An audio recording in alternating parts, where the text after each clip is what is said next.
it's Aaron. Today I'm with the 2022 Volkswagen Atlas Cross Sport. The difference between the regular Atlas and the Cross Sport here is really all on the rear end.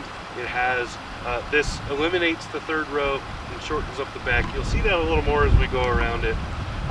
Otherwise, same V6 power plant, same general build and everything else, same transmission, more or less the same interior except for that third row. So still a big and really nicely done just crossover SUV in a big family size. So let's have a look at it.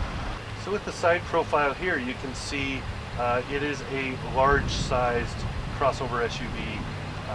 Love these wheels, they're really cool looking, and this paint color is a really good color for this. You can see just the overall flow. You can see the rear end is kind of clipped off, it's shorter and sucked in a little bit, so it's smaller in overall footprint than the 3-row Atlas. As I walk in, you'll see some perspective on size. As I said, it is fairly large. The same lines as the Atlas, which are also found on some other Volkswagen models. Really cool looking. I love the flow and movement here, where you have the outline of a car kind of done in this body line here. You have a very well-defined shelf up here. There's the circle that I've talked about before. It comes along here and makes a very well-defined belt line. It's a couple of fingers width wide, and then it keeps going back there. Unlike the regular sized Atlas, it does not curve back up on the rear pillar to complete that circle all the way around.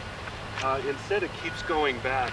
And then you can see down here, I mentioned the wheels. You can see the large gap that's accentuated by these wheel well covers here, and then you can see the rear lighting and more of those lines.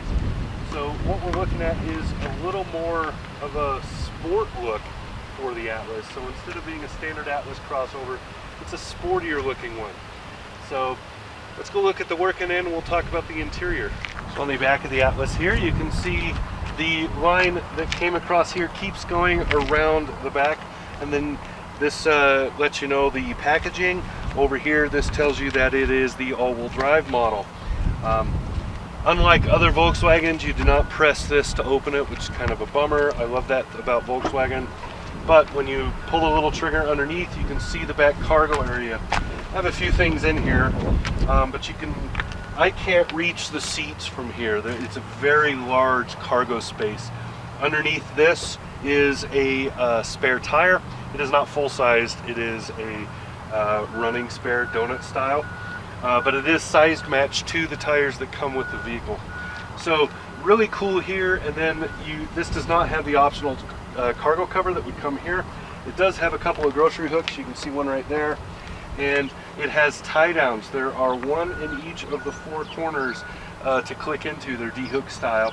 And then you can see those back seats, when they fold flat, but you can't do it from here. You have to go into the front, into that second row door in order to do that. So nicely done here. Underneath there is a tow package. This does have the capability of towing. I don't remember the number off the top of my head, so I'll just put it somewhere magically on the screen and you'll see that. Back here in the back seat of the Atlas, it has a lot of room. You can see tons of room here, and this seat is set for me at 6'3", so lots of leg room here. The seats are a little bit short, but not bad. They're better than most as far as how my legs fit. And because I have so much leg room, I can scoot my feet forward and have my thighs completely on the seat. Width-wise, it feels good. There's lots of room between me and the other outboard seat, and you can get 3 across realistically in this. Headroom is a little bit tight. I have about an inch left between my head and the roof. If you opt to drop this panoramic sunroof, you'll gain probably 1/2 or 3/4 of an inch in headroom because of that. So I would recommend that if you plan on hauling around taller passengers more often. Otherwise, the Volkswagen interior is what you expect from Volkswagen. It's fairly austere, not a whole lot of bling factor going on, but not terrible, so pretty okay. Let's go look at the front seat and then we'll wrap it up. So up front here, lots of headroom, a lot more than in the back. I'm pretty close to a little over 2 inches there. The seats are really good. I really like the feel. They're nice and comfortable and well done. The controls layout is where you expect to see it. Everything is in its place. Everything is easy to understand. Volkswagen did a good job labeling things, so it's really easy to figure out what you're doing. Infotainment is pretty good. It's not great, but it's not terrible. It's just pretty good. The climate controls in this are very good. The AC does a good job of cooling it down. This does have heated seats in this package, and that's about it. You got this panoramic sunroof. Controls for that are up here. You also have control for interior lighting up here. Otherwise, it is as you would expect. It just feels good to drive this. It's better than I expected, honestly. All right, there you have it. That is the 2022 Volkswagen Atlas Cross Sport.